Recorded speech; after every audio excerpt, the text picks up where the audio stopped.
Okay, good morning everybody. Welcome to the CQC September board meeting. We have an apology from absence from Kate Harrison, otherwise I think we're all here.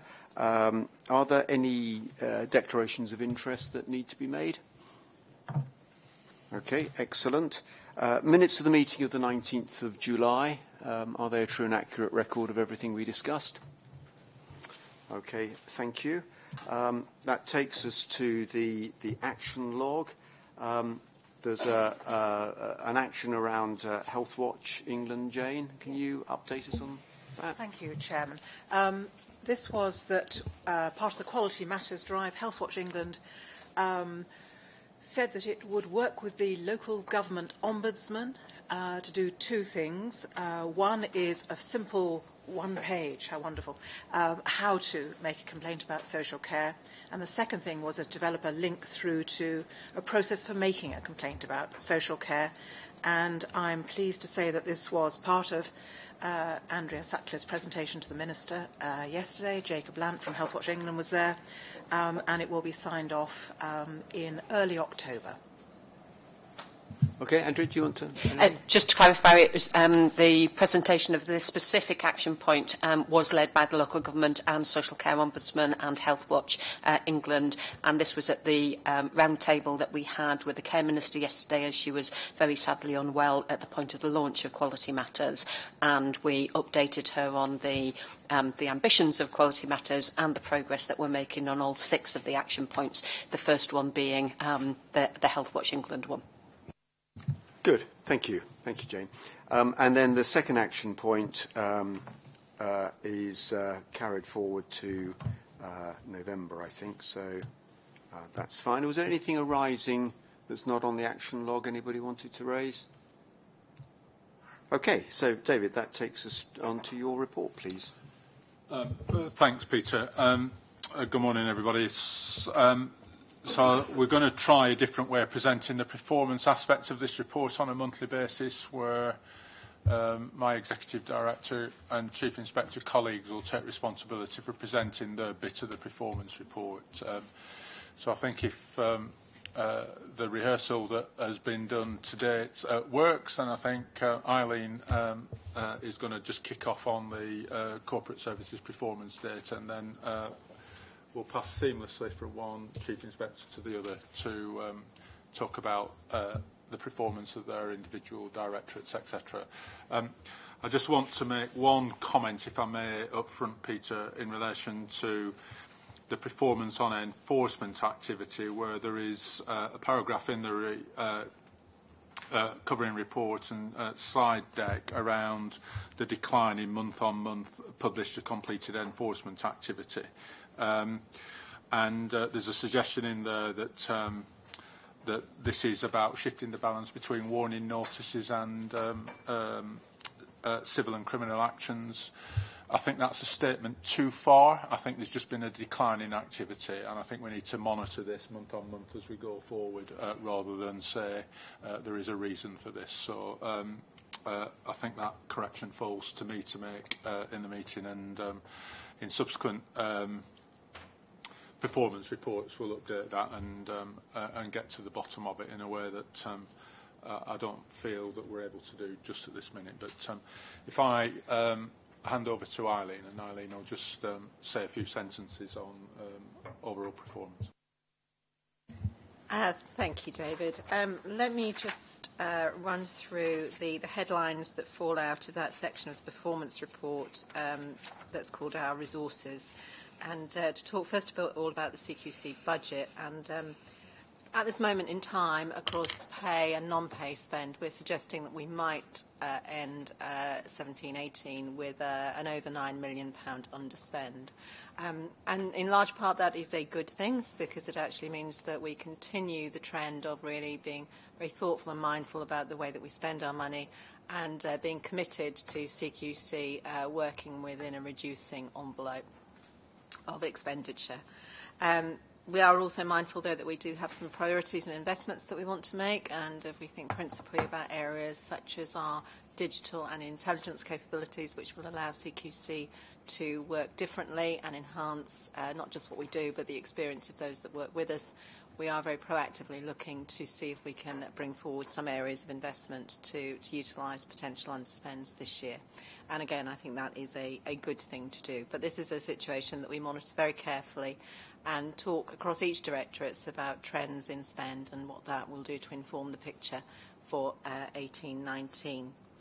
If I go to then our workforce data, and to see there, to go first of all to our turnover, we have a target turnover of working within a margin of about 10% of an expectation of turnover for an organisation such as our own. It currently stands at about 12%, and what we're doing around that is we are working to identify areas where we have patterns of turnover being ahead of that target, and where we have areas geographically and in skill sets that we need to work really hard on filling. And therefore we've got a campaign called Always On, which means that we are keeping our pipeline of recruitment very active and ensuring that we have, as vacancies arrive, people that we are able to slot in quite quickly. So that Always On campaign, I think, is a good and useful thing to report to the board. In terms of the demographics of people leaving us, we are, if we look at our workforce that's been with us for a period of years, it's a period of years that sees quite a large number of people coming to retirement age. So very significant cohorts will be leaving us, not just this year, but really if we look 3 to 4 years ahead, we've got a workforce that does have that profile. We also increasingly see that people who've been with us for a not huge amount of time develop skill sets which are market attractive. So we do see across our provider set that there is really some enticement of CQC staff to go and work in other areas, and that does again create a pressure for us. But it's it's realistic, and it's testament to the skills that our staff have and the degree to which providers in particular take regulation and regulatory skills seriously. Then I would say that there's one other element which we're looking very carefully at in terms of why people leave us, and they report that it's actually people come to us with an expectation that they're going to like our office-independent way of working, and actually quite a few people find that that is not a lifestyle that suits them terribly well. And given that 2/3 of our workforce are currently working in that way, it's something we need to and are very mindful of. The final element in the resources pack that I'm just speaking to is about complaints about CQC. And we reported to the board over a period of the last 18 months or so about restructuring in that area, trying to make the experience for people who make a complaint about CQC altogether more seamless. And I'm delighted at the way that that team has embedded, and you'll see that the performance there has improved to a point where we've got 100% compliance with the target of actually people getting a coherent response from us within 3 days, which doesn't necessarily answer the complaint, but gives them some sense of what we are doing. So I will pause there, Peter. Happy to take any questions, but I hope that gives a flavour of what's in the report. Robert. Thank you for that, Arlene. I'm just a question about the sickness rate, which is a positive in the sense that it's significantly below the target, and indeed seems to be a fairly steady rate of now 3.7%. What I wondered was, is the 5% standard figure an industry standard, or I mean, when I looked at that, it struck me as possibly being quite high to have that amount of absence as an absence rate for any organisation, but I don't know what the science behind that is. So it is actually, in terms of target, it's relatively low in public service terms. You will often find a sickness absence rate of about 7% quoted as a norm. But we're not in no way complacent about what our sickness represents, because I think we are interrogating what data tells us. And what it tells us is we've got some geographic areas where sickness absence is higher We've also got some where it's lower, and that's obviously how you get an average. But it's understanding drivers for key areas, certain types of work that's happening, and also patterns of long-term sickness, and just understanding those and actually building into our systems what I would call re-enablement packages, which are altogether stronger and more robust than those we've had in the past.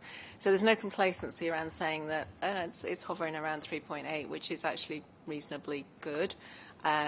It's doing two things: making sure that we report and record all sickness coherently, and that we understand the reasons why and where people are ill, and support people back into work where that is ever possible. Is there any, supplementary if I may, is there any association between the sickness rate and home working, or as opposed to people working in the office? Or is that, no, there is no direct correlation just at all. following up on your previous point. No, thank you. Okay, anything else anyone wants to raise? Right, thank you, Eileen. Who's next? What's next? Going along the row. So thank you very much. And as the Chief Inspector of Adult Social Care, but also responsible for registration, I'll start with registration first. But just to kind of give an overarching view, I think that what you can see in the report is that the adult social care and registration teams are indeed working very hard and under some pressure. From a registration point of view, we've got quite high volumes of applications coming through to us, and of course we have no control over those. It's what comes through the door and how we respond to that is driving our performance there. And in adult social care, we, of course, completed the first initial round of comprehensive inspections at the end of January, but there has been no pause at all for the adult social care teams. We're already going back to requires improvement and inadequate services, where we are seeing some improvement, but not all of them are improving. And we are now also going back to good services. Again, a number of them are remaining good, but we're also seeing deterioration in those services, and so that's leading to a higher level of enforcement action and kind of engagement with providers to encourage them to improve. And what you can also see from the slides around do we respond to informations of concern, we have high volumes coming through into adult social care, and that obviously has an impact on inspectors. So that's just to give you the overview, and just to concentrate on three areas: registration, inspection frequency, timeliness and reports. On the registration timeliness, and that's slide 17 in your pack, you can see that our performance in July just dipped to 82%. There are a number of reasons for that. First of all, is capacity. Our sickness is in that area is about 5%, a little bit over that, and we have some vacancies, not that many, but we do have some vacancies. So we're about 9% below the target establishment of what some of my staff called upright inspectors who can actually go out and do the job, and that obviously has an impact. We're seeing the volume and complexity of the applications, particularly for new care models and PMS, having an impact on the time that takes.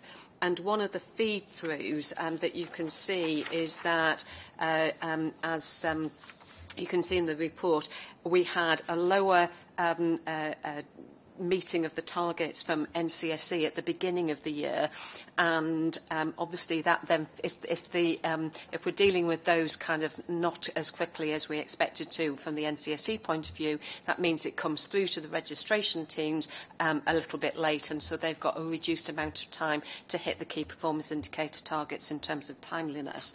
So I think that there was a follow-through from those lower performance levels at the beginning of the year in NCSE, and hopefully the improvement that we've seen from NCSE and the tremendous work that Tracy and the team have done there to bring that back up to close to the target level will feed through as we go on through the year, supported, I hope, by the work that we're doing on both the registration transformation programme, but the continuous improvement that we're doing in that area too. I then just wanted to move on to slide 35 and 36, which gives you the inspection frequency and timeliness and the demand in adult social care and what we've scheduled in adult social care. And what that shows you is that we are in the main, getting to the services that we said that we would do, 86% of them. We got a target of 90%, so we're not hitting the key performance indicator target that we expected. And that is an issue for us, because obviously if we're kind of already falling behind when we said that we would go to places, that will increase the numbers that we need to do as we go through this year and into next year. We're obviously prioritising and trying to make absolutely sure that we're getting to inadequate services and requires improvement services, and it's the lower risk good services that we that have fallen out of the key performance indicator target. The other thing to say is that we are using the information that we are getting, both from members of the public and from staff themselves and from other professionals, that are highlighting where we need to go back to the good services, so that we're making sure that we're going back to those services that are kind of displaying risk. And I think that's why we're seeing the deterioration in the good services when we're doing that.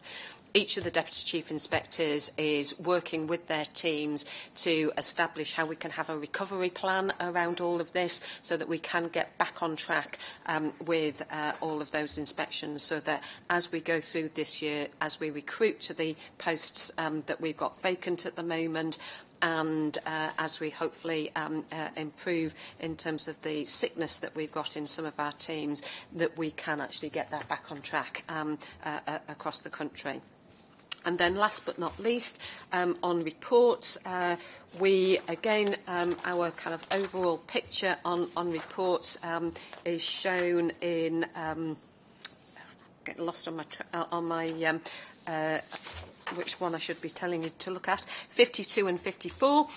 So on 52, what you can see is that 84% of our reports are coming out within the key performance indicator target of 50 days, which is really good, and that's improving, but we still have got to get to the 90% that we said that we would achieve, and the teams are working very hard on that. But what you can see on slide 54 is that the average number of days for an adult social care report is reducing, has come down to 36. So there is an issue about making sure that we target those areas that have proved to be taking a lot longer and have pushed us outside of the key performance indicator target, and bringing that back in. But actually the teams are working hard to try and achieve that, which I think is shown by the average number of days. Good, thank you. Questions, comments? Lewis. Well, this is partly a question about the registration bit. If I understood you correctly, that's what you're overseeing, but also it does reflect what's also in the section on inspection, and not just in adult social care, but it's hard to know which point in the meeting to bring it up, since we've divided this up. There's quite a dramatic change in performance between April and July. I did refer to it, but on several of the indicators there is a huge change. I mean, I don't mean to imply that figures aren't correct, but they're very unusual. Change, let's just take one, for example, the NCSE respond to calls promptly, went from 49%, I think, if I've got this right, up to 84% within 3 months, which is in one sense fantastic, but in another a concern that it was 49% in the first place. I mean, what's behind these very large variations? So if you take one in your registration section, the slide 16, we went from 16%, if I've got it right, 56% rather, sorry, slide 16, 56%, up to now 87%. I mean, these are, you know, if these were recovery rates in a treatment trial, we would be winning the Nobel Prize. What's happened in this time? So Eileen, do you want to explain? Okay. So I think what, Lewis, you're referring to is performance in NCSC, which Peter has kindly had us report on, I think, in just about every meeting since April. And we had pre-warned the board that as NCSC completed its modernisation process and began to embed new ways of working and training people, that there would be a significant dip in performance, and that's shown by the figures. What you're seeing by way of performance recovery represents an enormous amount of hard work, really well thought through training and some changes in technology that are enabling people to not just hit performance targets, but they're performance targets that are more stretching than those that went before. So it's not been easy, and I wouldn't want anybody to feel that this has been a trivial process. It's required a huge amount of planning, huge amount of hard work on behalf of everybody up in Newcastle, and as I've said before, and Peter's kindly had us report on it monthly, I do commend the team up there for what they've done. So I think the key point, Lewis, is that there was a massive dip in performance, which I was going to say was planned. I mean, it would have been nice to have avoided it, but it wasn't a surprise because it came out of planned action. And so what you've now seen is a recovery back to where we should have been, and indeed were previously. So it's that dip that is the issue rather than the fact that we're now back where we should be. Just that, so if you did last year's graph, Lewis, it would have been running at 90%. It then dipped through the change where about 400 people's jobs changed effectively. So the dip is, while that change programme was going on, people have applied for new jobs. Some people succeeded, some people didn't succeed. And in a sense, the dip in performance is the price of change. And what you've got on this graph is the recovery that has come back following, and this is the point that Andrea's making, and that then mirrors a couple of months later in the registration figures, and that's Andrea's point about as NCSC's capability to shift the stuff coming into them diminished. That meant there was a backlog. That backlog then works its way into the registration figures, and as they've now got through their backlog, they're pushing that through, so it's the registration teams that are doing that. So this was a necessary change that took place at NCSC, and the team we have had in previous reports, and I think I made the point in presenting it previously, there would have been a dip. It was an expected dip.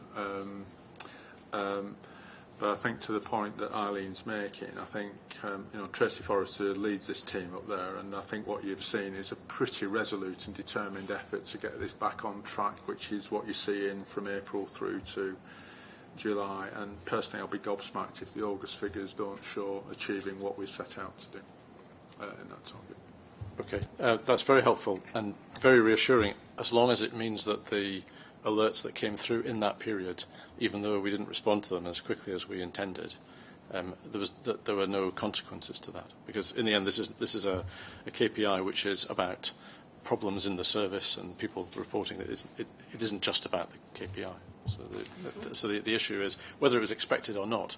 The issue is whether or not our performance overall was, I suppose, safe and satisfactory. I've done a clipped explanation of this. The previous report said what we were doing to make sure that the alerts and concerns were getting through, and I think the team have been working hard to make sure that they do get through and none are lost in the changes that have taken place. So as far as I am able to reassure you, we can't get into, will you give me 100% guarantees? I can't give you 100% guarantee about anything, but in terms of how people work to mitigate exactly that risk, then yes, they have. And I'm not sure if this gives you any reassurance, Liz, but in the board meetings when the dip was taking place, we did discuss this and gain, as best we could, the reassurance that you were looking for, that despite the dip in performance, the things that were critically important about safety were being dealt with. So, this is not something which has come out of the blue, if you like. It's something we've been closely monitoring. And I would also just reinforce, David, what you've just said about what Tracy and the team have done. It's been a really great job in getting us back on track. And I would be even more gobsmacked than you if we haven't got further improvement in August. All right. Anybody else? Sorry, Robert. Well, especially I want to ask about the whistleblowing slides, and I don't know if Andrew is the right person to ask, or is someone else's bailiwick. It's not clear to me. It depends what your question is, Robert. So it might be one of the chief inspectors, or it could be Eileen. May I ask you, Mr. Chairman, and let it hang if it's not for you. There's the pie chart, which I find informative. Firstly, it is encouraging to me that nearly 2,500 people in this year have thought it a good thing to do to inform CQC of a problem. And it's useful to know what happens as a result of that. My analysis of this slide and my arithmetic is always potentially shaky, and my colour blindness may also be a problem. But as far as I can see, in terms of positive action, as opposed to either noting or doing nothing with the information, or we don't know what the outcome is some 28%, if you add that up together. 37.7% matter is noted for further review, which means presumably the inspector would take that into account in the future. And I just wonder whether we ought to look into that figure a little bit, in the sense that if some member of staff is sufficiently concerned about some issue to raise it with CQC, whether it is surprising for the majority of those concerns to be noted for further review, which, unless there is some follow-up which we know about, it may be a not terribly encouraging message to give to the whistleblower, who may... and so I just wonder what analysis we either have done or should be doing behind that figure. Eileen, looks as if you've got... well, I will step in, but I think also would invite the chief inspectors, if they've got a view on whistleblowing and how it helps to inform what they do. I'd also invite them into their space. The majority of whistleblowing alerts, the 2,500 that Robert refers to, come into NCSC in one form or other. I think it's important to note that when you look at what people are actually talking about and how they categorise themselves, quite a significant proportion of the 2,500 that we have to record as whistleblowing, because they fall within the statutory definition of a whistleblower. People often don't see themselves as being whistleblowers within that, and actually what they're telling us would be things that might inform another inspection but don't have a level of criticality attached to them, Robert. So I think it's quite instructive to look at what's actually coming in. But we do get very serious things that come through, and I am always encouraged that when a matter of real seriousness comes through, just how the CQC machine galvanises to do something with it.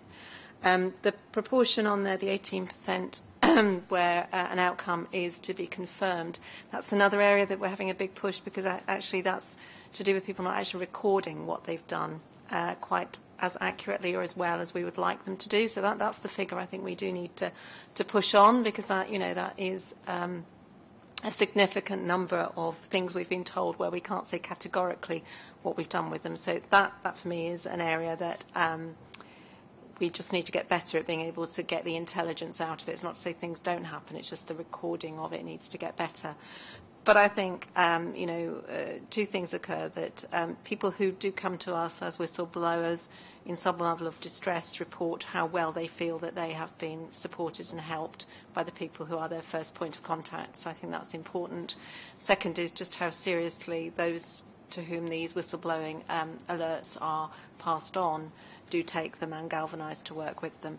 But also I think the third point, I said two, but I'll indulge myself with the third, which is that whistleblowing has connotations that everything is super serious, but we do have to record some things as whistleblowing which have a much lower level of risk attached to them, and that is recognised by the people who are drawing them to our attention. So that's what I would say, but would invite the three chief inspectors to give their perspective. Andrew. Just to say, from an adult social care point of view, the information... Ooh, I do apologise. That's supposed to be on silent. The information that we get from whistleblowers, and indeed from members of the public who share their information with us directly through the website as well, and the organisations that we work with who provide us with concerns from people using services, their families and carers, absolutely critically important for us in adult social care, and it can do a number of things. Sometimes it immediately galvanises us to go out the following day because we believe that there is serious concern in terms of harm or neglect for people who are using services. In other circumstances, it will help the inspector to build up a picture about what's happening with that service and enable us to take appropriate action and either put that into the pot in terms of understanding what the service, how the service is performing, how quickly we need to go out there, but also when we do go out there, what it is that we should be focusing on. And that has also been incredibly helpful to us in terms of the way that we handle this. Yes, I'd just like to support that. It's, I think, underestimated how important whistleblowing is in determining our inspections, our targeting for inspections. A lot of our focused inspections are driven by concerns that's been raised by whistleblowers, and that isn't always reflected in the report. Where the concerns are raised, it isn't always clear that that's the intelligence we're working on, but it often is. And where whistleblowing doesn't raise a concern that triggers an immediate inspection, it is always taken into account in the planning of future inspections and regulation of that trust. So I think this intelligence is really very vital to us. So I think it is important that we do find some way of recognising that, because I'm not sure that whistleblowers always get the recognition in the reports that they deserve for having triggered the information to us. Steve. Thank you. It's similar but slightly different in that a number of whistleblowers that we will hear from are in very small practices, and therefore we can use the information as Ted would to prioritise inspection. But sometimes we have to protect always we have to protect the whistleblower, and therefore it's actually quite difficult for our inspection teams because they have information in very small practices where the whistleblower would be readily identified. And over the last 3 years, we've already also taken the hit in the press sometimes when people have criticised us and we haven't revealed our sources for information. So protecting the whistleblower is so important. But we would encourage people to come forward with concerns, because it is one way, particularly as we move to a more risk-based system in primary care, that we can prioritise inspection. Robert. Well, that's all extremely encouraging, and I absolutely, particularly I think in the adult social care sector, my observation of in reports and so on is how often an inspection has been, and a scandal has been uncovered because of a whistleblower. I just wonder whether, when listening to what people have said, we need to recategorise what we do here, because quite rightly, whistleblowing technically might be someone asking about how to blow a whistle or whether it's appropriate to, or just passing on a piece of information of interest. Or they might be passing on a concern, and therefore it's slightly different from saying something's a complaint, because whereas a complaint, there is a concern. And I wonder whether we're giving an unintentionally false impression of inaction where actually no action is expected. And I wonder, therefore, whether, firstly, we ought to be considering what the expectation of the so-called whistleblower is in what action they think they're expecting, and sometimes they may have no expectation. And secondly, whether there is some way of grading this in a way which indicates more closely that the action matches the concern, if you see what I mean. Whereas I'm not sure there's no criticism of it, because it's better information than we've had before. But I just think perhaps that could be looked at. Shall we think about that? I mean, I think that this is not scientific, but my anecdotal experience of sitting in on calls is that I've been very impressed with the way things get triaged, and they're not necessarily whistleblowing, but from all sources of information, and the things that need to be dealt with very, very urgently. In my, as I say, non-scientific anecdotal experience, has been very good. So I don't have a concern, from what I know, that we aren't acting quickly, but I think the optics around what you've just been talking about are important. Ted? Just to come back to my point, while we can't identify individual whistleblowers often, and often our report doesn't reflect the whistleblowing to protect their identity, we should find a way of giving more credit to whistleblowers overall who are contributing so much to our regulatory activity. Okay. Steve? Thank you, Chairman. There's a couple of things I'd like to highlight. One is the last slide. We've been criticised as a commission on a number of occasions for the delay in the publication of reports, and we've taken this very seriously right from the start, but the pressure was on to complete the GP programme, particularly at the start of this year. And if you look at that last slide, it shows a dramatic improvement, and I think this is a much better way of demonstrating how well we're doing, because when we've been looking at it before, some reports take an inordinate amount of time because they're held up by legal issues and tribunals and whatever. And I would like to congratulate our staff on in PMS across all of the subparts of PMS. Since April, we've had 658 GP reports. 97% have been within the 90% KPI, which I think is extraordinarily good performance. In dentistry, it's 99.02%. It'll never be 100% because we do work with other directorates, and, for example, the hospital team have a different KPI to us. They have 65 days, and our out-of-hours and 111 go in tandem with them, and therefore some will be slightly later. But we've been looking at how we improve things, a lot of training, a lot of lean support, and I'm really pleased with that. The second thing I'd like to just talk about is the histogram on breaches.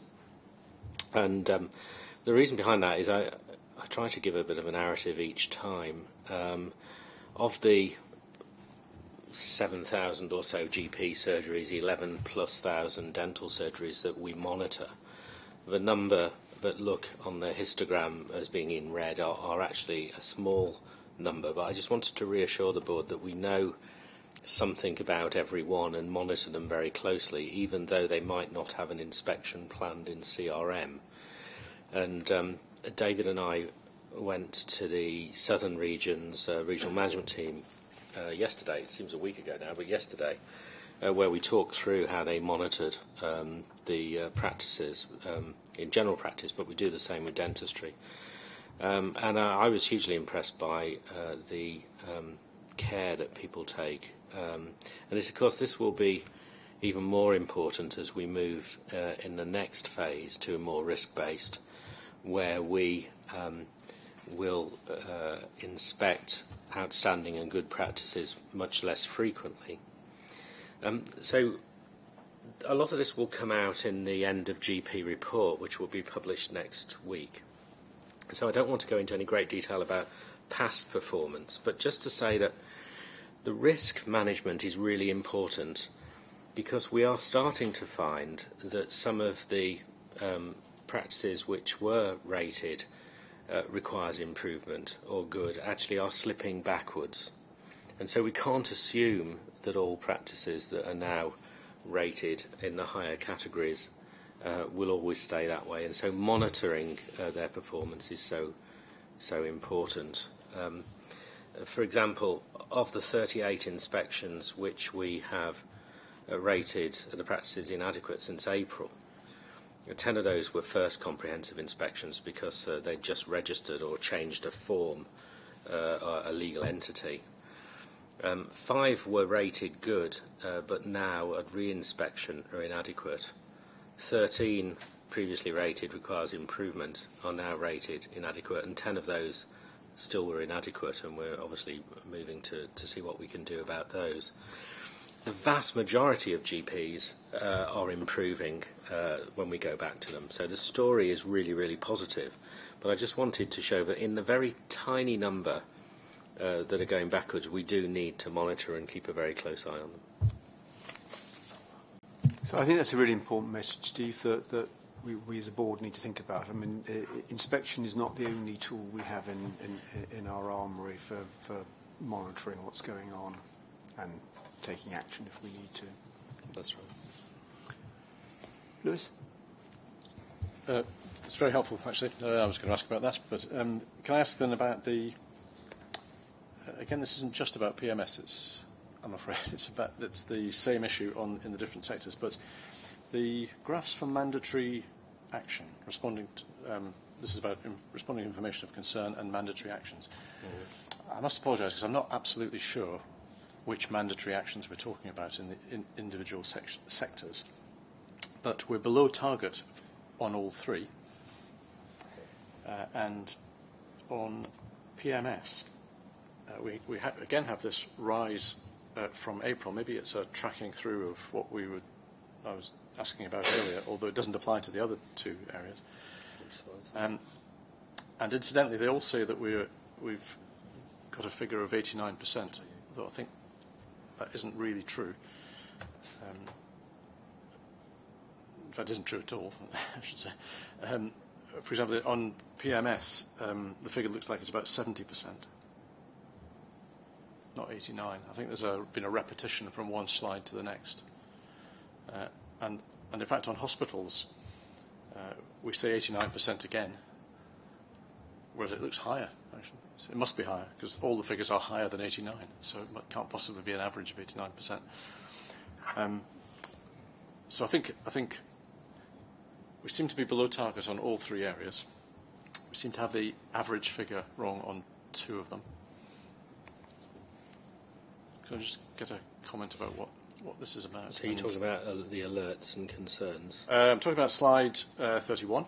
31, yeah. Responding to and taking mandatory action. So in the slide pack, it's distinguished from high priority alerts. Yeah. But I did say I'm slightly unclear what the mandatory actions are referring to in primary care, for example. Yeah. But maybe you could just explain that to us first, Steve. Yeah, so Malta talk about the data, and then I'll... Just Liz, just to clarify the data, on these slides, I think you're referring to the slides which are 28, 29, slide 30, 31. The bars show absolute volume, and the lines show percentages. So I acknowledge that it's a bit confusing with the legend on the side. So, for example, on which one is this? On ASC on slide 29, it shows that for July, 849 information of concern were outside the KPI and 7,535 were within, and that amounts to 90%. So the target is 95%. No, I get that, but you were saying that we got the averages wrong, and I'm trying to explain that the averages that you see in the 90% number is different from the bar number. So I don't think the numbers on the slide are wrong. That's not what I'm saying. I'm talking about the next two slides where the average is self-evidently wrong. Yep, so I think what's happened is that if you look at the total figures which you get on page 28, the overall average is 89%. The volume is in adult social care, so we drive that 89% and in terms of where we are, although it's actually at 90% in July. And I think that all that's happened is that because it kind of ended up being more or less the same on adult social care, it's just transposed itself into the next two, whereas you're quite right, the figures in hospitals would give you an overall average of higher, because there's two that one's at 90 and two are at 92%, and one of those is a significant high volume. Although it's still below target. Yeah, no, I'm not saying it's not. I'm just trying to explain the timings, and then obviously PMS is not at 89% because nothing gets above 76%. So there is a problem in the presentation of the graphs, which you're right to point out. God knows why none of us plotted that beforehand, but I'm sure we can sort that out separately. In terms of what that means, there will be two potential reasons why that's happening. one, it's not getting done in the time that it needs to get done, and secondly, it's not actually being recorded appropriately in the system about when it's done. Certainly, one of the issues that we have sometimes in adult social care is a reluctance for people to close off a safeguarding alert because they have passed it on to the local authority, which is what we should be doing, but they want to kind of keep an eye on it and feel that keeping an eye on it is best done by keeping it open. It is not best done by keeping it open. We do need to close it off because we need to be able to demonstrate that we have shared that information with local authorities in the appropriate time, which is what we should be doing. So if you want me to respond from my bit, you'll see the numbers are tiny. And the graphs aren't sitting next to each other because, frankly, we've only had one concern in 4 months, and thankfully that was acted on pretty quickly. The concerns are also, which is graph 31, I think, if you look at the numbers, they're tiny compared with adult social care. And when you've got tiny numbers like that, the errors of incorrectly coding them, not closing them down, and the fact that most aren't actually concerns shine out in the data. We know about every single one of those, and we are late on a few, and what we've done is put our business support staff in to highlight these, and they go through this during the week to support our inspectors now, because these numbers are so small across the large number of inspectors. These are things that don't happen very often, and therefore it's not like the business as usual in social care where it is normal to pick up concerns during the week, and so we're doing something to flag this up with inspectors, but the numbers are tiny. Ted? There's an upward trend in terms of the achievement of this in hospitals, and that's continued since the data you've got. Last week we had 231 concerns, and all of them were dealt with within the mandatory timescale. So that's we celebrated that last week, and then we got to 100%, which I think reflects the work that the teams are doing to monitor very carefully what's going on, but also to escalate if there are any delays. And we're monitoring us on a week-by-week basis now. So I think there has been a lot achieved in this, but this demonstrates this is an area we need to keep focus on. Lewis? Sorry, just to clarify the point I started with, is this essentially safeguarding when we talk about mandatory action? Is that basically what we're talking about? For the important ones, yeah. But our numbers are so small, we know what they are. So I agree with your point about small numbers. On the other hand, in that case, we shouldn't have a KPI at all if they're so small that when we don't hit it, we say, well, they're just small numbers. We're treated equally. I have sympathy with what you're saying. So we will get to a point eventually where everything's 100%. Well done to the hospitals team for... yeah, I was going to say, well done for that 1 week. Long may it continue. Steve, had you finished all you wanted to say? Oh, yes, thank you. Right, Ted. Thank you very much. Hospitals launched the next phase of inspection in June, and the first core service inspections under the next phase of inspection took place in August. And so that is activity very much going on at the moment. It's, the first well-led inspections will be taking place very shortly. So it's a time of great transition for the hospital inspection teams. I have to say they've adapted to it marvellously. The preparatory work we did has been, I think, well received. The teams, I think, are well established in their new role, and they have to take on a much stronger monitoring role with regular relationship visits with trusts. And I've been on some of those visits with the teams with trusts, and we're progressing that very well as well. So overall, I think The next phase has started out well, but it is early days, and I'm sure there'll be things we can learn. And one of the things we have incorporated to the next phase is a very different approach to writing reports, because, as the board is aware, one of the key areas of concern in our current performance is the timeliness of reports.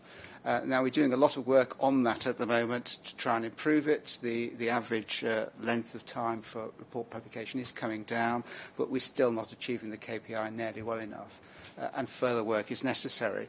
At the moment, most of the reports being published are independent healthcare reports with some follow-up reports from NHS Trust, predominantly independent healthcare. Some of them, as Steve has already highlighted, get involved in challenges and legal processes, and that delays the odd report. But actually, overall, there's still an issue about the focus of inspection teams in delivering reports within the timescale. We're working with them on that. We're reorganising their works to make sure they have protected time for reports. We're monitoring intermediate metrics. We are looking at streamlining the whole process, and where necessary, giving them support by report writing coaches to help them deliver the reports in a more timely way. And that is bearing fruit in that the timescale is coming down, but we recognise there's more to do on that. With the next phase, the first reports on that will be coming out within the next month or two, and these are much shorter reports, and they are deliberately designed to be a leaner process for production. And that, we hope, will mean that we can consistently deliver within the KPIs. We are monitoring it very carefully with intermediate KPIs, making sure that draft reports are delivered very rapidly, and then the process beyond that is monitored carefully. So I am hopeful, and I expect that under the next phase we'll be delivering reports more reliably within KPI. But there is still those reports that are in the system, predominantly independent healthcare. We need to monitor and stay on top of that as well. So we're making progress, but there's a long way to go on this. Questions, comments? Gosh, you got off lightly. Okay. So, David, are we back to you? Yeah, thanks. So, the vast majority of this is reports which I'm asking the board to note, with one exception, and I think that's item 6, which is the local systems reviews, where I will ask you to make a decision to change the scheme of delegation in respect to these local systems reviews. So if I do it at pace, Peter, and if people want to stop me as we go through, then that's fine. So item 5 is the responsible officer report. You know that clinicians needed to be revalidated, and as an organisation we have a duty to nominate somebody who will ensure that all the practitioners which are associated with CQC, employed by or in contract with the organisation, are safe to practice. So Nigel Sparrow, who's one of Steve's team, is a clinician himself, was appointed our responsible officer. And what he is required to do, what we as a board are required to do, is each year assure ourselves by undertaking an audit that the appropriate arrangements are in place to ensure that that oversight of the revalidation has taken place. And we're then obliged to provide that audit to the Department of Health, to the Chief Medical Officer, and that in effect is a pyramid of assurance that the doctors that we're employing are in place. So what I'm doing through this report is not bringing you what will be not far short of 100 pages of assurance data, many of which are blank, is actually confirming that Nigel has undertaken this work, as has the clinician who has oversight of our second opinion doctors. These are the psychiatrists Lewis will be familiar with, who do the second opinion doctors on a range of procedures where they're required, ECT being the one that comes to mind as I'm speaking. So both our clinicians that we employ, who predominantly are working with Ted and Steve's team, have been through this validation, and the details are in the report. It's 19 doctors that have a prescribed connection to CQC, and we've been through that. And then the second opinion appointed doctors have been through. So basically what I'm advising the board is that the requirement that is placed upon us, and there is a requirement to bring this to the board, which is why it's here, has been discharged through Nigel's work and then my meeting with Nigel. On local systems reviews, the board will recall that the Secretary of State asked us to carry out 20 local systems reviews using Section 48 of the Health and Social Care Act. These are thematics. I'm doing two things in this report. One is publicly reporting that we've begun those. We've completed the inspections in, sorry, not inspections, reviews. I chastise myself. Reviews in Holton and then last week in Bracknell and Stoke-on-Trent. Those reviews have gone well. I know Steve's attended one. I've managed to get on a couple of days on two of the reviews.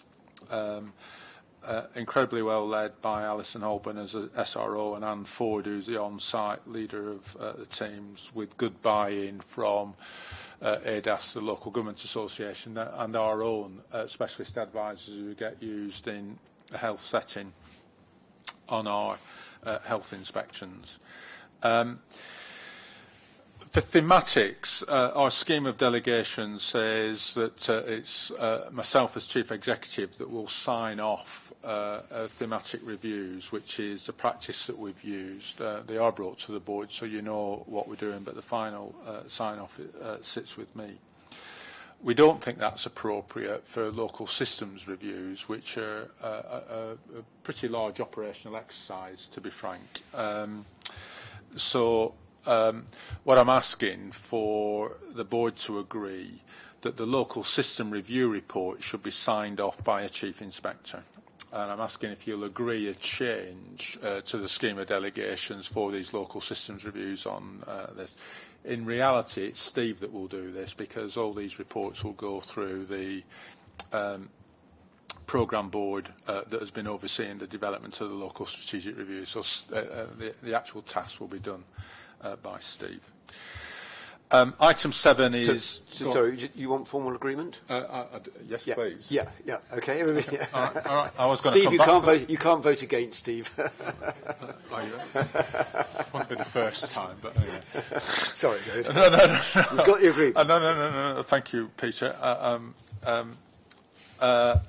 Item 7 is Corn Road. This is the case which was catapulted to some prominence by a front page in the Times in relation to our regulatory oversight of this particular care home. We issued a press release in my name saying that we would commission an independent investigation to what happened at Corn Road, and that we would bring that to the board, and we will bring the outcome of the investigation to the board as well. So what paragraph 7 is doing is publicly confirming that it's Sir Paul Jenkins, currently of Matrix Chambers, but previously head of the Government Legal Department and Permanent Secretary to the Attorney General, who will actually carry out that review. And attached to the Chief Exec's report are the full terms of reference, which is what Paul will work to. And he'll bring that report once it's completed, which we anticipate being this year, but it's impossible to predict these things before people start them. And he'll bring his final report to the board once completed. There's an important piece of work going on in relation to the independent inquiry into child sexual abuse, and we've been invited to submit evidence to that, given some of our background and experience. And Ursula Gallagher, who leads the Safeguarding Committee in CQC, but who has a background in safeguarding, has drafted the evidence and will attend the seminar on our behalf. I just wanted to confirm publicly that we're aiming to publish the State of Care report on the 10th of October, and you've got discussion later today in private session in relation to that. And then lastly, I wanted to note, it's not Eileen's last meeting, but just to, I'm sure on behalf of the board, offer congratulations to Eileen on her appointment as Chief Executive of the Education and Skills Funding Council. Which will begin in November. But I also wanted just to report that we've appointed Jeremy Cox from outside of CQC into a role of Director of Quality Improvement. This is us beginning to grow our capacity around quality improvement within the organisation, and is a very important appointment in my view. I think Jeremy's in week 2, and it'll be good to give the board the opportunity to have some discussion with him probably in the new year when he's got his feet under the table and is moving along. The consequence of Ted's appointment as Chief Inspector, and I think this is Ted's first meeting as Chief Inspector. His last one was as designate. The consequence of that is Amanda Stanford has been appointed Interim Deputy Chief Inspector from a strong internal field. Ted and I interviewed, and Amanda's now begun that role, and the permanent role is out for advert now. So Amanda will hold that role pending a more open competition. But that's the report, Peter. Thanks. So I stand rebuked for not congratulating you and welcoming you in your new role, although it seems such a long time ago, Ted, that I failed to notice it was your first meeting. I feel well settled in. Good. And I add my congratulations again, Andrea, to you. It's great. Is there anything anybody wants to... Eileen, sorry. You've still got Andrea. Yeah, sorry. You might be wishing I was going, Peter, but I'm still here. There's a noisy one and a quiet one. It's a quiet one that's gone. I beg your pardon, both of you. Congratulations, Eileen. Right, I'm doing well. Does anybody want to raise anything that we haven't covered on David's report? All right, then let's move on. I think we go to equality, diversity and human rights. Paul, you're going to say something, I think.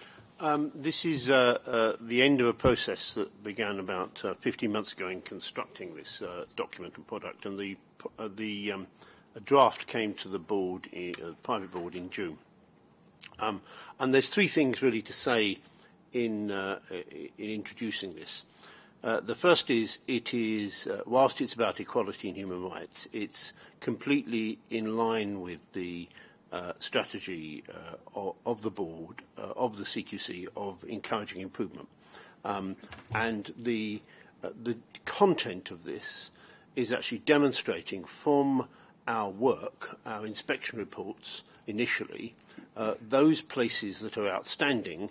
And one of the main ways in which they've achieved that outstanding is being very good on equality of human rights. So we've mined our own work to come up with a lot of evidence which demonstrates that people have used this as equality as providing a dividend rather than actually, as it's normally seen, as a set of deficits. So there is quite a change in the way in which we're talking about equality here. So it's a part of that debate, but for us, it's primarily a part of the stream of work we've done on how we're encouraging improvement. And so it's part of our mainstream work in encouraging improvement. And we are publishing it to all of the providers with a view to them looking at it to encourage improvement. The second thing is, as the Quality Matters document that we talked about last time, this has been both constructed and published as a partnership document, and the Appendix 2 has got a list of the partners involved. The particular nature of this is there's 2 very different sorts of partners involved in this. One is a set of organisations with a deep expertise in equality and human rights, and the others are a variety of providers and provider organisations. And so we've been able to gather from partners not just detail of different provision, but a lot of expertise in where the debates about changing practice on equality and human rights are. And that is, just as the Quality Matters discussion we had last time, that takes time and effort, but it's really worth it.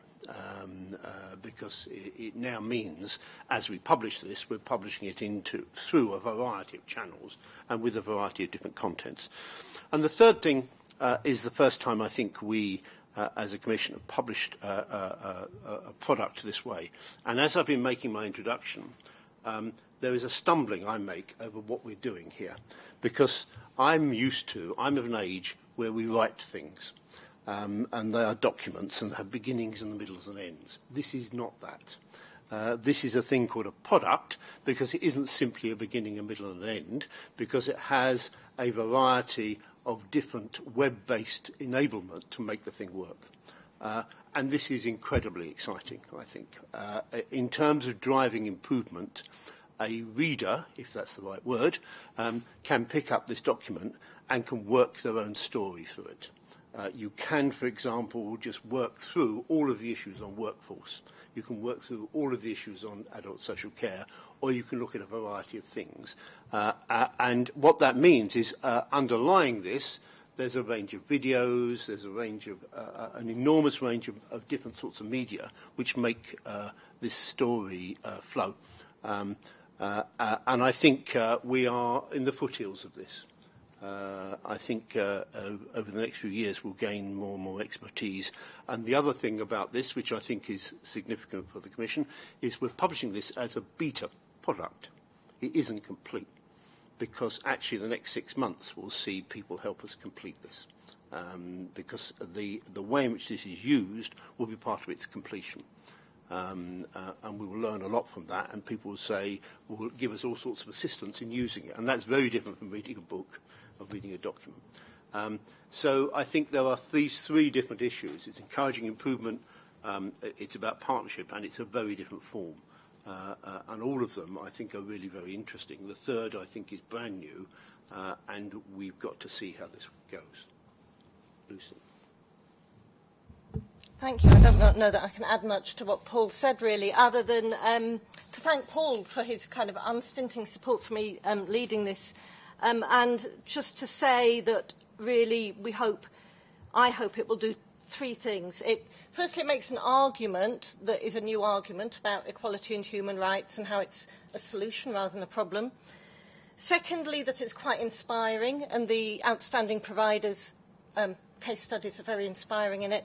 And thirdly, that it's quite practical. So what we've done is we've done things like we've put questions for reflection in it, we've embedded tools and more detailed things behind the main report. So, yeah, it's been an interesting process to develop it. I'm not sure I've always followed CQC kind of protocols in doing it, but, yeah, I hope at the end of it it's come out good, really. And the next 6 months are probably going to be as hard in getting it kind of working as the last 9 months or whatever in developing it. I think this is really exciting on two counts. I mean, working backwards, the fact that it is a completely different way of presenting this, and it's not the traditional report that you and I grew up with, I think is really exciting. But I was really struck by the first message. This is a positive. You should be seeing this as an opportunity, not as an issue to be dealt with. And I think we need to do everything we can to get that message out there, because I think it's really, really important. So thank you both very much. Comments, questions? Robert? Well, just to say, as not an expert in this, or indeed very much, I found looking at this as a document which is likely to be extremely useful, which is not to be said for huge numbers of documents emanating from public bodies, to those who have the obligations of putting this stuff into practice.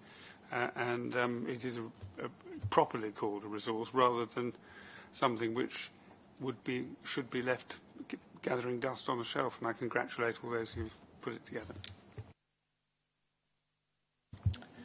Well, yes, I think it's a really good document. I do have one question about it, though, and that is how we'll know that it's happening. Because it's an area where it's very easy to say the right things, and you won't find many people who are against equality. But how they actually put that into practice, you think? How you put that? Andrew's just disagreeing with me about that. I just said you'd be surprised. But you know, and the examples are very good examples. But it's very easy to have people saying the right things. Very easy to have the policy that says the right thing. And except where we're talking about the workforce race equality standard, where there are obviously some actual measures that are meant to be demonstrable, the next step will be for organisations that we inspect to be able to convincingly demonstrate that they've adopted what's here. And I suppose it would be good to get to the point where we know what we are looking for when we go out. I mean, for example, there aren't very many people around this table who are here at the very first board meetings in 2013, but Paul, you will remember that I was really very keen that we, as part of our inspections, introduced a requirement on trusts to demonstrate that they were providing the same level of service to people with learning disability and dementia and other people who might be subject to this equality document. In terms of access, for example, and specialised treatment and so on. And that would still be quite a good goal for us to aim for with the service. So the question is, how will we know? And is there something we can do that's quite specific, or say that's quite specific, that we expect of the people we inspect? Can I answer that from an inspection point of view? Because I think actually, it's the practicality of us taking it out and using it that's the most important thing. But before I say that, can I just add my congratulations to Lucy and the rest of the team? I think this is a fantastic resource, and the fact that it is building on things that are working out there in services that we've already inspected across all of our 3 sectors, I think is very powerful, and the partnership that's developed it is also very powerful. But we are already doing 2 things, Lewis. The first is that in the way that we monitor and the way that we inspect services, we are asking about equalities and the way that people are how are they organising their services and what work have they done around, for example, the groups that have a protected characteristic in the Equalities Act. And that's a question that we ask in the provider information return, and we get information back from that, and we can use that to inform the questions that we're asking when we're in inspection, and then we do follow it up on inspection. So there is that, and I think that one of the things that as we progress with the way that we use some of our analytical tools in the future, because I'm sure that poor Lucy probably had to go through a whole load of different reports to find these things, in the future we'll be able to do that automatically through the tools that the intelligence team will have, and I'm sure that we'll be able to pull out from an assessment of our inspection report some of the things that people have done and that we've reported on. The second thing is that we've also set for ourselves from this year onwards a set of equality objectives, which each of us have got people within our directorates who are leading on that, looking at very specific areas around equalities. For example, how are we supporting people in care homes from the lesbian, bisexual, gay and transsexual communities to be supported appropriately, and make sure that we're actually focusing on that. So I think that we can use it both to inform what we're doing on monitoring and inspection, and also to help us to progress the equality objectives that we've already agreed to. And I think that the kind of follow-up is really to see what intelligence can do for us in the future to kind of pull together something that will look at the evaluation of it. Again, can I add my congratulations, Lucy? I think it is a marvellous document, and I think it is potentially very important in our interaction with providers, in challenging them on their leadership and culture. And as we've identified in our inspection so far, leadership and culture are absolutely fundamental to delivering high-quality care. And I think this document is not just about equalities, it's just about how organisations deliver high-quality care. And they're all tied up together, and I think this is a real opportunity for those organisations to challenge their own cultures, to look at themselves, as we should look at ourselves on this issue. And I think in that way they can improve the care they provide to their patients and service users. And I think this is a great opportunity. So this will really drive improvement. To just come back to Lewis's point, there is a section which does link some of the common factors to improvement to our key lines of inquiry. And I think the challenge for us is to make sure that we use those tools we have and the framework we have to ask the right questions and to look at the key lines of inquiry through the telescope of this document. No, that's helpful. I've no doubt we can ask the right questions. I was more concerned about what the evidence would be behind the answers. And at the moment, I'm not sure what it would be. So it's just a plea that we aren't reassured by just the right words. I think that's a challenge whenever we look at leadership and culture, isn't it? People can learn the right answers without actually it meaning the reality. And for us, the key element is actually linking what's really happening on the ground with what the organisation believes is happening on the ground. So when we go in and test these key lines of inquiry, we need to ask the organisations how they're approaching this, but we also need to ask the staff and the patients and the service users how they're experiencing it, and making sure the two are connected. And that was just what I was going to. The absolutely critical thing is, ensuring that we're connecting what people are telling us they're doing with the experience of people who are using services, their families and carers, and then demonstrating that in the reports that we write so that we can see that and we can both celebrate the good and the outstanding services that are getting this right, but also encourage improvement in those services that need to improve. Okay. Jane. Could we not simply ask then, have you in your organisation used this, been through this process, and if not, why not?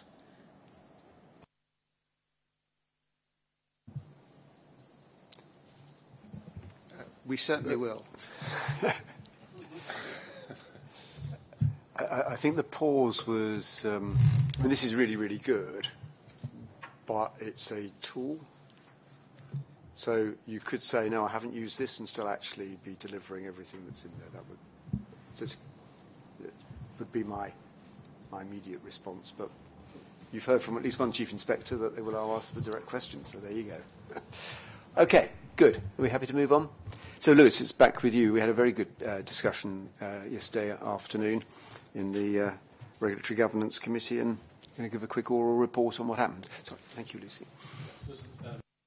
So this is a quick oral report because there'll be a written report coming to the next board meeting. Just to make the point for board members who weren't there, I've now taken over the chair of that committee from Michael Meyer. We had one main topic for discussion, although it broke down into a number of areas, and the topic was PMS, or Primary Medical Services. I suppose the first point that came across in the meeting was that was how broad the scope of what we call primary medical services is, including some areas that we hadn't previously looked at. We've looked at, for example, we've looked at prisons to some extent. We've never looked at, I don't think, at what's happened in the SARCs, the Sexual Assault Referral Centres. Very sensitive and important area of the health service, quite a small area of the system, but very important. We decided that we would make an effort to include all of these relatively circumscribed, smaller areas of inspection. We're trying to bring them to RGC in the future. But as to the presentations, there were three areas of PMS that were presented. One was in general practice in general, so I suppose what we think of as the main part of PMS. And there I think a lot of the discussion was about the point we were touching on a short while ago with the performance report, and that is this point about what happens to services that have been inspected and rated as requires improvement or rated as inadequate. And that issue of improvement and how some improve and some don't, I think I'm expecting, I'm hoping, I'm planning for that to be a theme of how RGC works over the next year while I chair it. And it is a complex issue. Obviously, the improvement is not just the role of the responsibility of CQC, but others across the health landscape. And that's something we'll return to in future meetings. So three areas: general practice. Second area was defence medical services. So this is an unusual piece of work, which is essentially an external commission by the MOD, I think, to inspect defence medical services. And so far, I think we're probably about halfway through. We looked at primary care and dentistry, mental health and hospitals still to come. Is that right, Steve? Not hospitals, okay. So mental health and something else, I thought, still to rehabilitation still to come. Yeah. There will be a report in due course. We were hearing a sort of interim report so far. And the third area was about online providers of primary care, where it's fair to say that there have been concerns about about a number of issues about how they might operate, including about prescribing, including about our own powers in relation to providers and also individual doctors who may or may not come from or be registered in this country. So a number of issues. Again, it's an area where we expect to have a full report at a later point. So very good, interesting meeting. Some of the subjects will come back when they've been fully explored.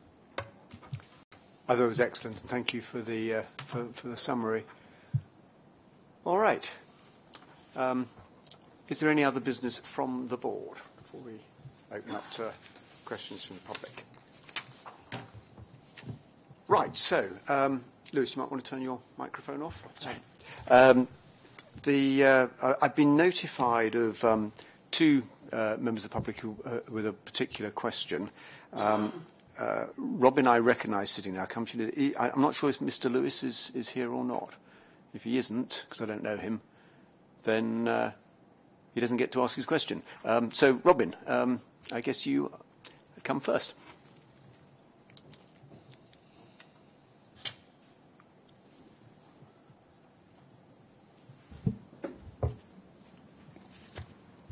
Thank you, Chairman. Robin Pike, Hertfordshire Health Watch.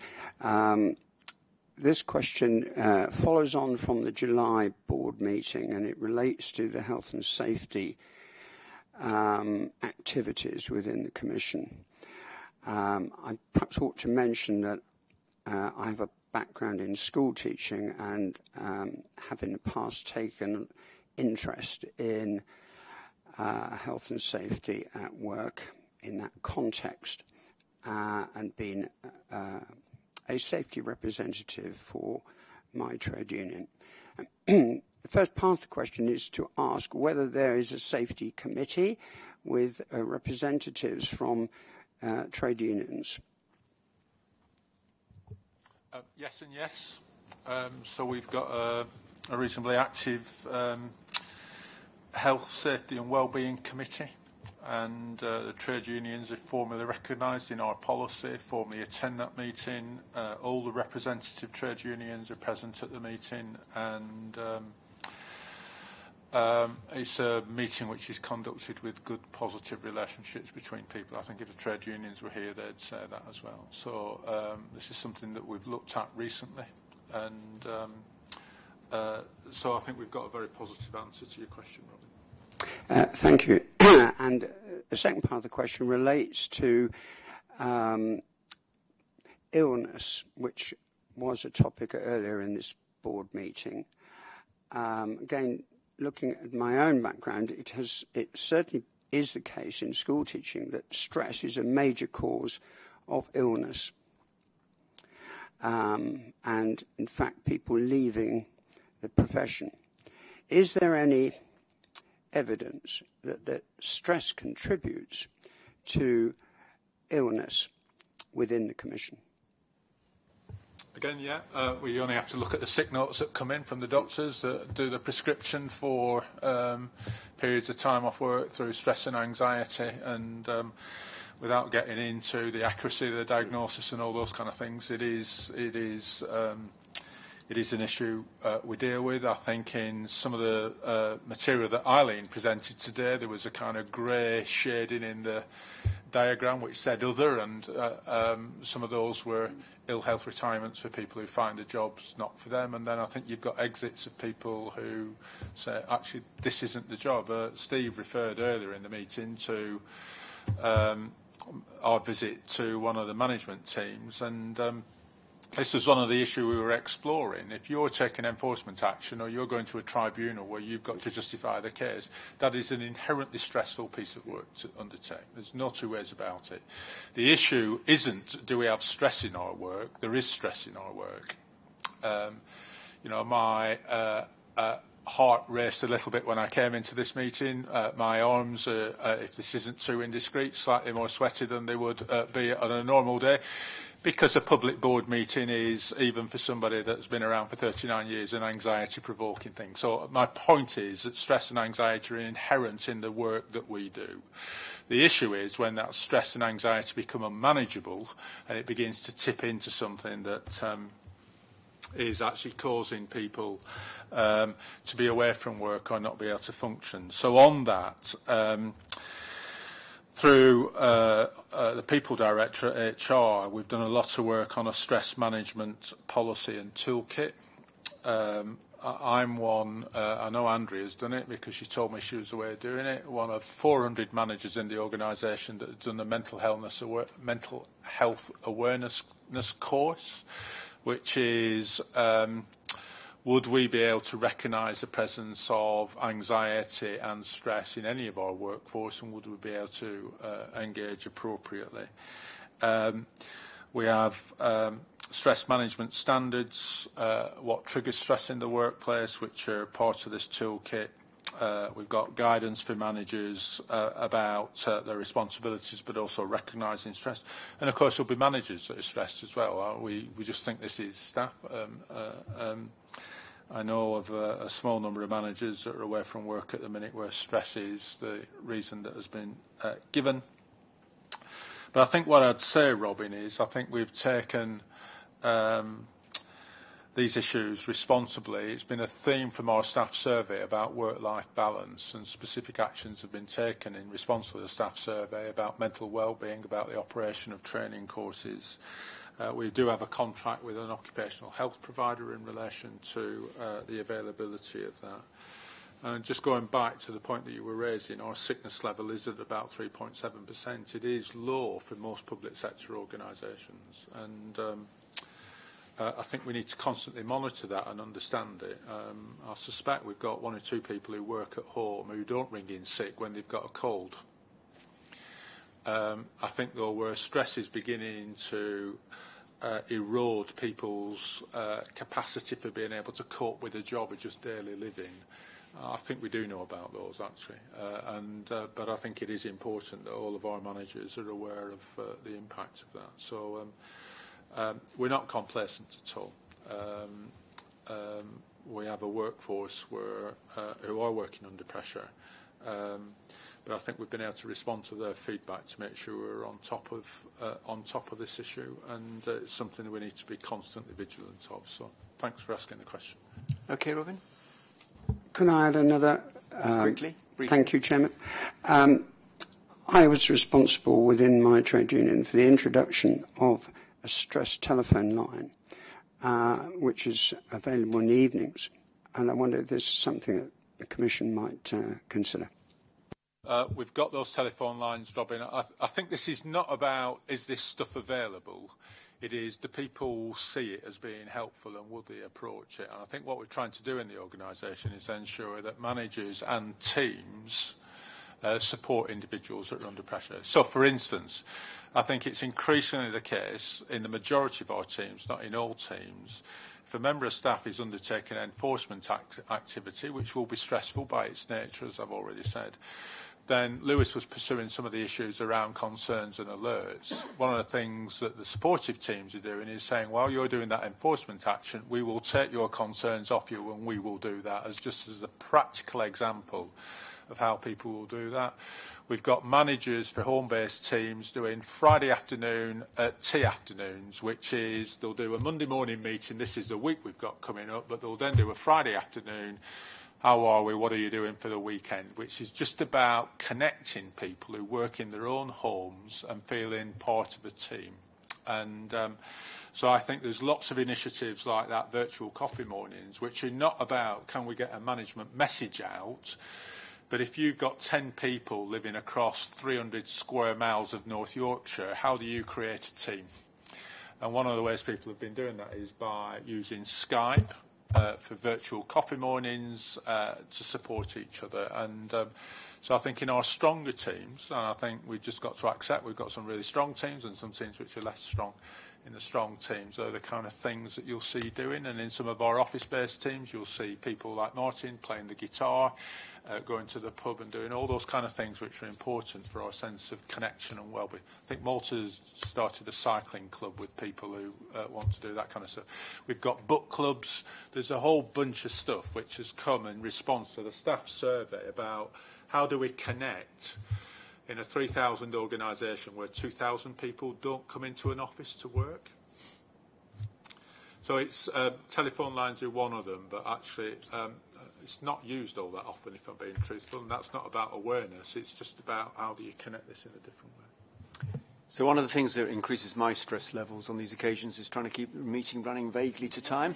It's 12:29. We're due to finish at 12:30. Nobody else notified me of anything they wanted to raise. Is there anything from anybody that was urgent they wanted to raise? In which case, now exactly 12:30, we will finish. Thank you very much.